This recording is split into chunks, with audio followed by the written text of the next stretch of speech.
Сәлем шеберлер. Бүгін біз осындай әдемі көйлек тігетін боламыз. Ең алдымен менің каналыма тіркеліп, лайк басуды ұмытпаңыздар. Және колокольчикті басып қойыңыздар жаңадан видеороликтерді көру үшін. Мен үйдегі бар қолымдағы материалдарды қолдандым.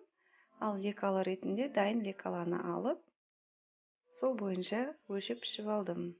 Ең алдымен үйде азғантай астар матасы бар тұғын, соны 40 сантиметр қырқып алдым.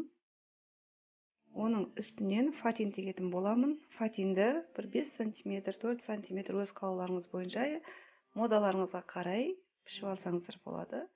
Менде етегі ұзын болады. Және де бұл астардың сыртына фатин матасымен тор тігетін боламын. Оның етегіне әдемі тордан сән ретінде қолданатын боламын. Фатин матамның ұзындығы 120-да, ені 40 сантиметр, және осыдан менде 2 мата бар. Осы екеуін қолданатын боламын. Ал үстіне алдыңғы және артқы бөліктерін дайын лекала бойынша пішіп аламыз. Екі жағына 2 сантиметрден қалдырдым.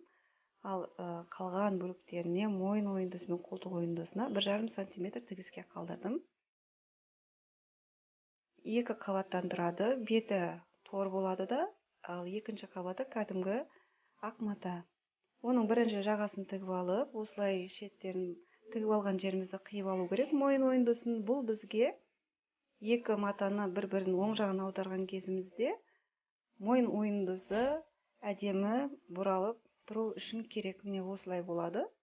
Екеуін оң жағына аударған кезімізде. Егер қимасақ, мына жеріміз бұрын болмай қалады. Енді артқы мойын ойындысында дәл осылай тігіп аламыз. Және де оны да осылай қайшыменен тігіске дейін жеткізбей, осындай қиықша етіп қиып тігіп аламыз. Және бұларды оң жағына аударамыз. Аударған кезде аударған әрбір затымызды әрбір тігістен кейін үтіктеп отыруымыз керек. Бұл жаңа біздің тігісіміздің әдемі ұқыпты көрінуіне себепші болады, әрі кейін қиындық туғызбайды. Киіміміз әдемі болып шығады. Енді алдыңғы бөліктің иығы мен артқы бөліктің иығын осылай қосып тігіп шығамыз. Сіздерге түсінікті болып жатыр деп ойлаймын. Себебі мен машинкамен тігіп жатқанымды қазір за кадрым тігемін. Мінекей тігіп алдық. Және де енді осы тігісті біз артқы бөлікке қарай қайырып, осылай оң жағына аударамыз. Осылай екі иығымызды да бірдей тігіп алуымыз керек. Екі жағын тігіп алғаннан кейін енді оң жағына екі оңды ішіне қарай қайырамыз да екі жаныменен артын, жеңін оверлоктап шығамыз. Себебі менде бұл 2 қабаттан тұрады. Фатин матасының ұзындығынан өздеріңіздің машинкаларыңыздың ең үлкен шагына қойып тігіп аласыздар да, жібін тартсаңыздар осындай бүрме шығады. Енді осылай бүрме жасап алғаннан кейін бұл кәдімгідей қысқарып бүрме болып қалады. Осыны енді біз астармен қосып екеуін біріктіріп тігетін боламыз машинаның көмегімен. Бұлар машинкамен тігіп жатқан кезде инеменен қосып алсаңыздар жақсы болады. Өйткені әуелі екеуін бір-біріне қосып алған кезде бір-біріне бүрмелері сай келу керек. Бір жері көп, бір жері аз болып қалмауына назар аударамыз. Енді үстіңгі бөліктің артқы жағын тігіп аламын. Мен алдында замок тігемін деп ойлап едім, кейіннен кнопка қадайтын болдым деп шештім. Сөйтіп жартысына дейін тігіп алдым. Енді алдыңғы бөлікпен үстіңгі бөлігімен астыңғы бөлікті екеуін қосамын. Артқы тігіспенен осы астыңғы бөліктің артқы тігіс екеуін қосып аламын. Екі жанын барлығын теңдей бөліктерге бөліп, инеменен белгілеп аламын. Өйткені етегі бүрме болады. Бүрменің бір жері көп, бір жері аз болып қалмауына назар аударамыз. Видеода көріп тұрғандарыңыздай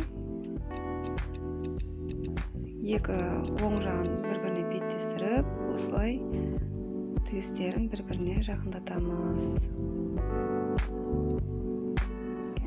Шынымды айтсам, мен бұл көйлекті бірінші рет тігіп жатырмын, бірақ та өзіме қатты ұнады. Сіздерге де жасап көрсеңіздер болады. Егер тігіп жүрген кісілер болатын болса, бұндай көйлектер тігу оңай болады деп ойлаймын. Бірінші ретке менің өзіме де өте қатты ұнап тұр. Енді етегіне фатин матасының кішкене сән болу үшін осындай әдемі тормен жиектейтін боламын. Бұл жиектемені торды мен фатин матасының етегіне жалғайтын боламын. Және де азғантай 20 см, 15-20 немесе 30 см. Енді ол жеңді өзіңіз білесіз қалай тігетініңізді. Ал мен осындай кішкентай ғана жең жасаймын деп ойладым. Ең алдымен етегіне торымызды тігіп шығамыз. Мынау екі тордың біткен жері менде кішкене артық болып қалды. Сол үшін кішкенесін қиып алып тастадым. Мүмкін болса оюларын, гүлдерін бір-біріне сәйкестендірген жақсы болады. Және де фатин матасымен жаңағыдай сәндік заттарды, фурнитураларды қолданатын кезде қарау керек. Егер тастары көп болатын болса, жаңа біздің торымызды өзіне көп іліп алады да, фатин тез сетінеп кететін болады. Ал беліне осындай лента, ақ лента қолдандым. Жеңіне жаңағы айтқанымдай 15 см торымызды тігетін боламын. Ол менің қызымның қолына өте шақ келіп тұр, әдемі болып, не осындай болып шығады. Жеңін осылай қондырып болғаннан кейін ішіне қарай қайырып тігіп жібереміз.